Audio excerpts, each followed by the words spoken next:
Hello guys, magandang araw sa inyo. Welcome back to my channel. Sa video ito, gagawa tayo ng koneksyon ng ating photocell. Halimbawa, kung gusto nyo lagyan yung bahay nyo ng photocell, yun ang gagawin natin ngayon. Gagawa tayo ng diagram at saka yung pag-connect sa kable. Pero bago ang lahat guys, intro muna tayo.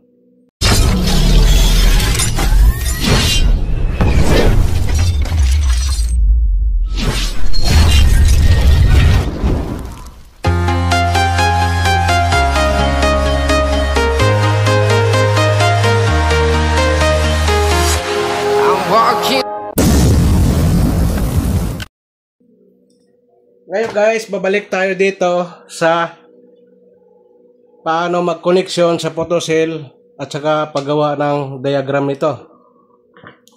Ito yung gagawin natin ngayon. Mayroon tayong ditong photocell. Ito yung photocell natin. Yung photocell natin ay 220 volts, 10 amperes. Tapos mayroon tayong tatlong ilaw. Halimbawa, tatlong ilaw yung ilagay natin sa photocell na to. Gagamitin natin. Kaya ang tatlong ilaw sa photocell na to.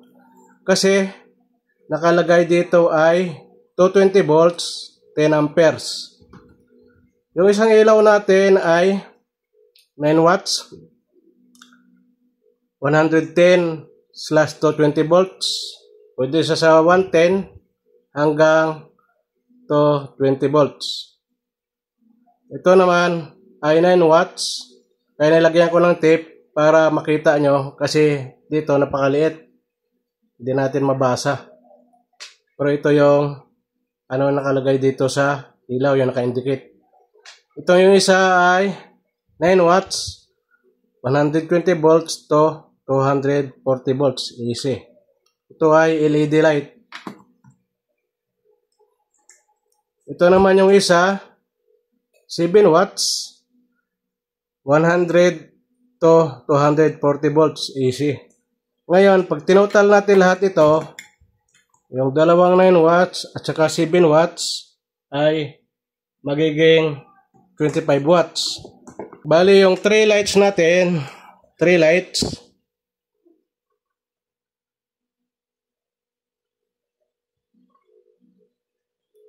ay 25 watts. Yan, ang total niya. Total niya ay 25 watts. Yan. Ngayon, ang photocell natin ay 10 amperes. Gawin na natin PC. Yan, PC, photocell ay 10 amps. Ang makayanan niya. Dapat 10 amps lang ang kaya nito or di kaya 8 amps lang. Huwag nating isagad. May tayo. May reserba tayo na 2%. Ayan. Kailangan isagad. Ang lang natin dito, makakonsume dapat ay pagaya din niya sa breaker para hindi sa masunog. Ilagay na natin ay 10 amps. So, ang gagawin natin,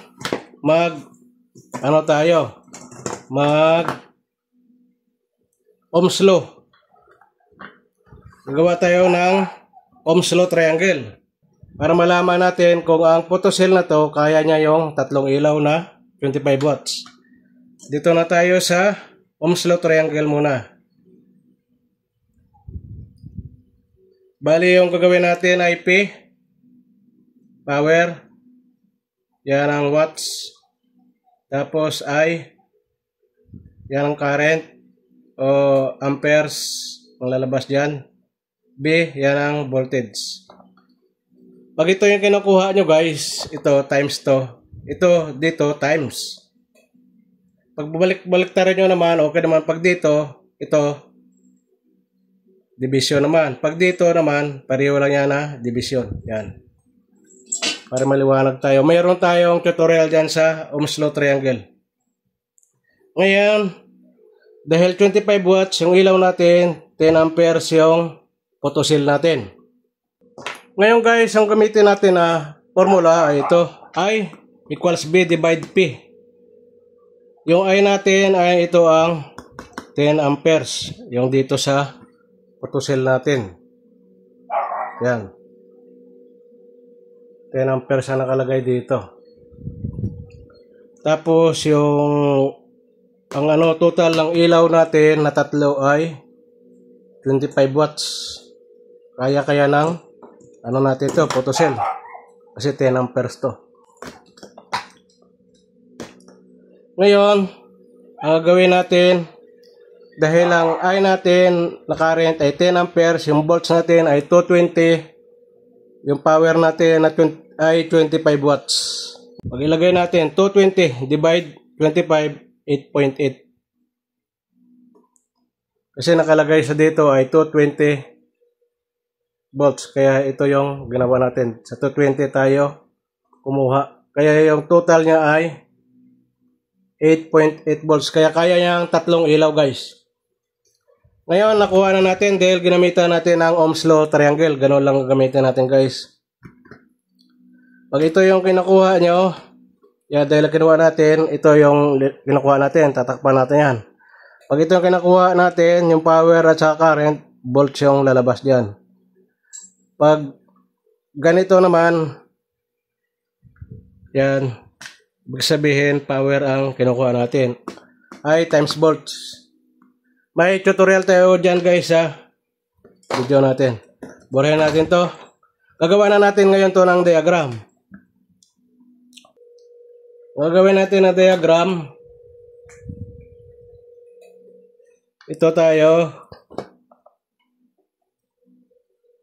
Ito yung N.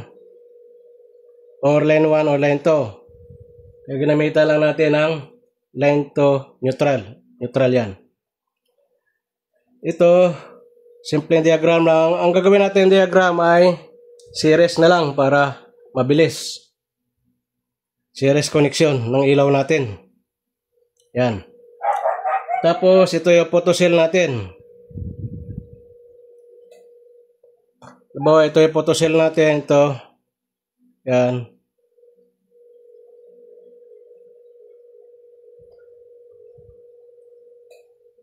Yan. May tatlong wire. Yung color code ng wire niya, white, black, red.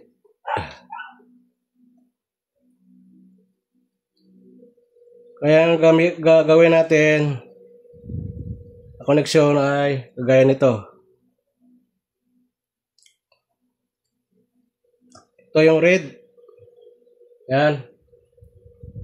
Ngayon, ito yung white. W na lang. Ngayon, ito yung black. Lagyan na lang natin ng B. Ngayon, gagawin natin ay series connection lang. Itong red, diretso-diretso natin yan dito. Yan. Ito yung ilaw natin, yung number 1 na bulb. Pwede din natin gawin parallel connection yan. Ito yung number 2 bulb.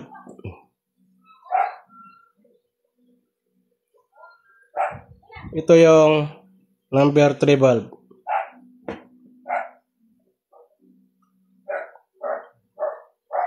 Yan. Ngayon, ito yung red natin nakakonect dito sa diretso sa ilaw natin. Yan. Ngayon, ito yung white ay nakakonect dito sa neutral natin. Yan. Connect natin yan dyan. Ganyan ang connection guys. Ito yung line. Dito lang yan sa line natin. Yung black. Ito yung photocell natin.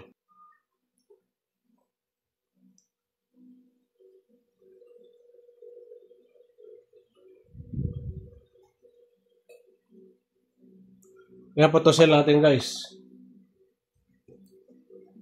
Ngayon, lagyan natin ng switch to. Burahin na natin to. Tapos, lagyan natin ng switch. Yan. Ibig sabihin, dito tayo magko-control sa line. May switch ito. Lagyan natin ng SW. Yan ay switch.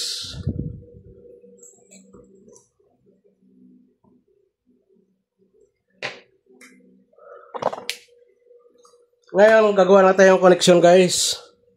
Napakadali lang. Tapos, ititest natin yung ilaw natin mamaya. Ilagay muna natin to yung bulb.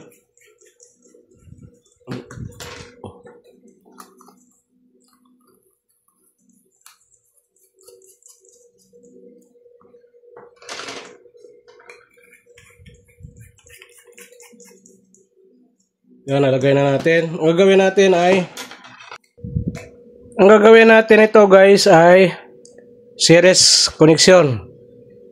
Ito yung wiring diagram natin.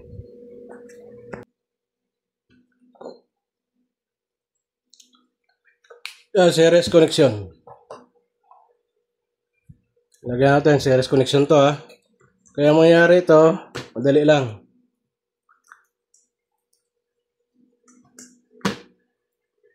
Sundan lang natin yung diagram.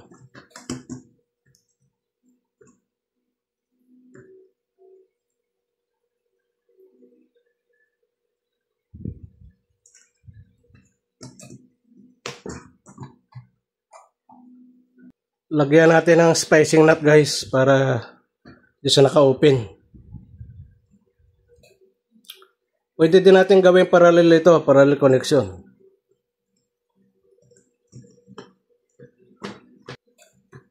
Eh, itong isa guys, dahil ito yung ilaw natin, connect natin yan dito yung isang red sa photocell.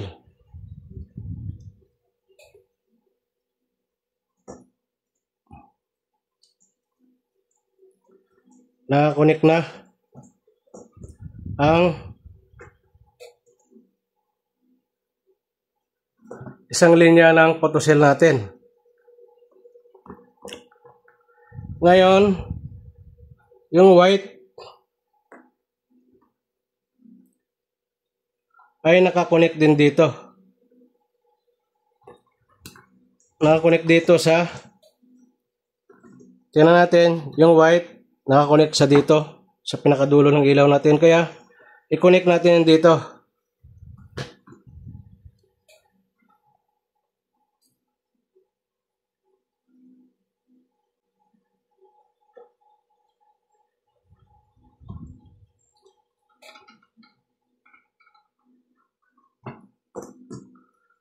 Yan na siya ng connection. Yan. Konektado na siya. Ayan. Ito yung photocell natin.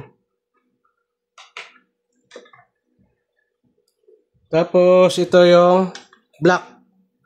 I-connect natin dito sa switch natin. Yung black.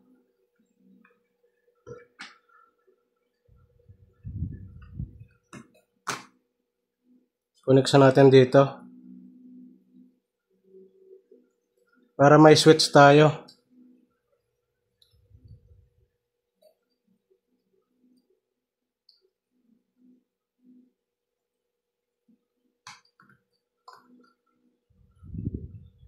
Ito ay isang linya lang i-connect natin dito guys. Yung papunta sa line. Ngayon guys, na i-connect na natin yung diagram natin na andito.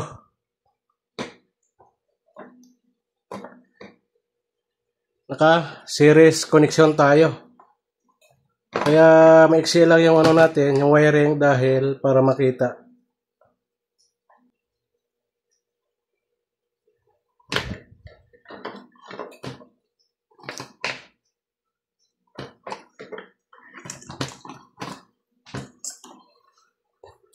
Ito yung tatlong bulb natin na naka series connection 1, 2, 3.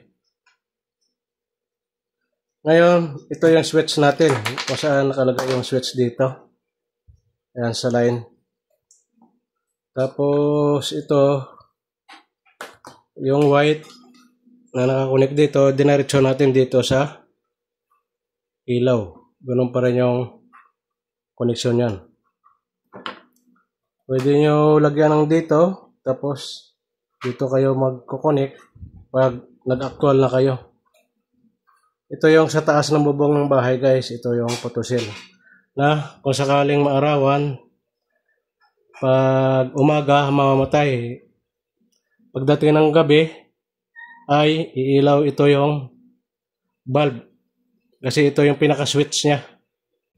Nakadepende sa araw at sa gabi. Ito yung photocell natin. Kaya may nakalagay dito, lighting. Ito dapat ay nakaharap sa sinisikatan ng araw. Yan. Ngayon, check na natin guys. Lagyan natin ng supply.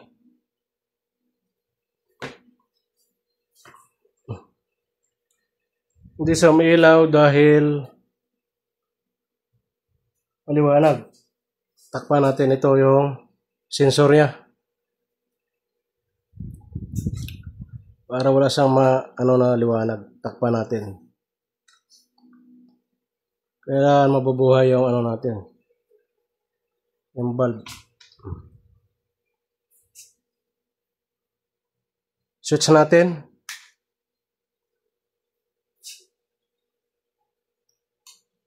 Ayan. Naka-off yung switch natin. Kaya hindi siya umilaw kagad. Ngayon patayin natin.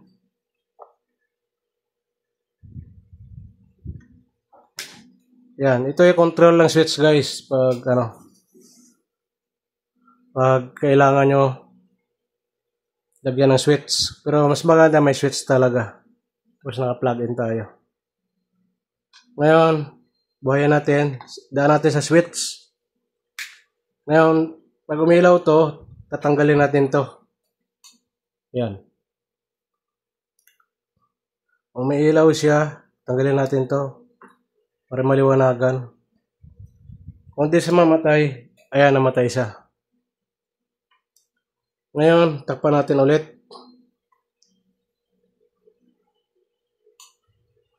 Yan, ganyan lang yung purpose guys. Ibig sabihin, kaya ng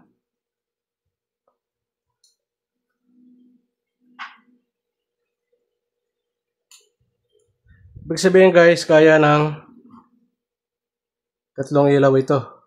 Yung photocell na natin. Mamatay siya dahil nasisikatan pa siya ng ilaw. Ngayon, tanggalin natin to. Usa sa mamamatay within seconds, mga 1 to 5 seconds or 4 seconds na mamatay siya. Ngayon, takpan natin ulit. Ngayon, patayin natin dito sa switch. Control siya ng switch. Ayan, namatay siya na may switch. Halimbawa, pag gusto nyo patayin, lagyan nyo rin ng switch. Kaya ito sa diagram natin. Ngayon, i-on natin ulit.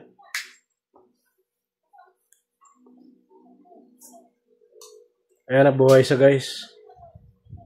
Ngayon, tanggalin natin yung cover. Hindi natin papatayin sa switch. Papatayin natin siya sa sensor niya.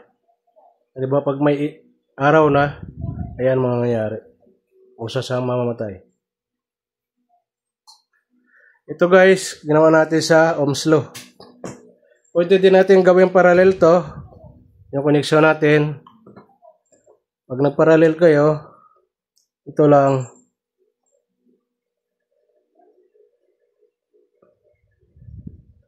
Yan, connect nyo dito.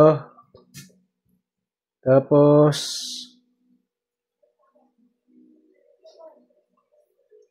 dito sa mag-connect. Nakaparallel ka na yan.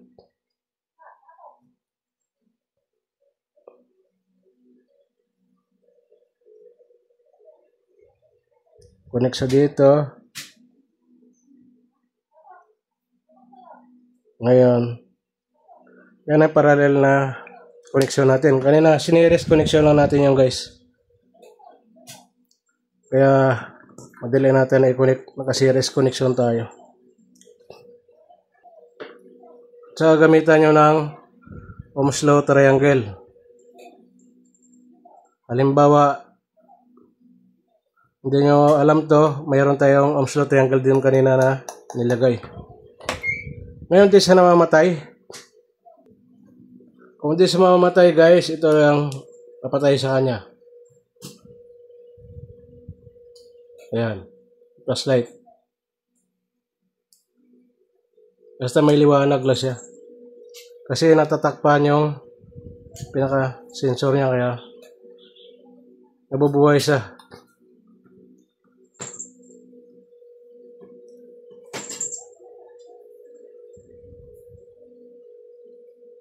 Flashlightan natin, mamamatayan.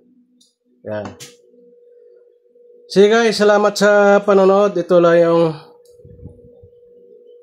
ginamit natin na connection. Pinaiksi lang natin para kumasya dito sa natin, sa lamisa natin. Para makunan lahat ng kamera. Ito guys, mas maganda kasi ito pag may photocell.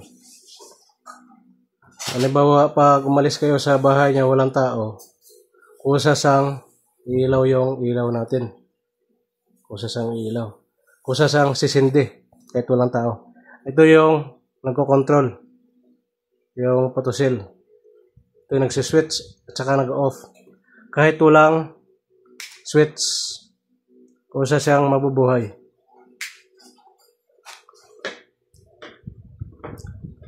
Tinakpan natin yan, mabuhay yan ulit. Yan. So guys, salamat sa panonood. Ingat kayo lagi kung saan kayo naroroon. Hanggang sa muli. Paalam. And I got your little boo telling me she love me. I got this one, that one. Damn, it's gonna be a long night. Yeah.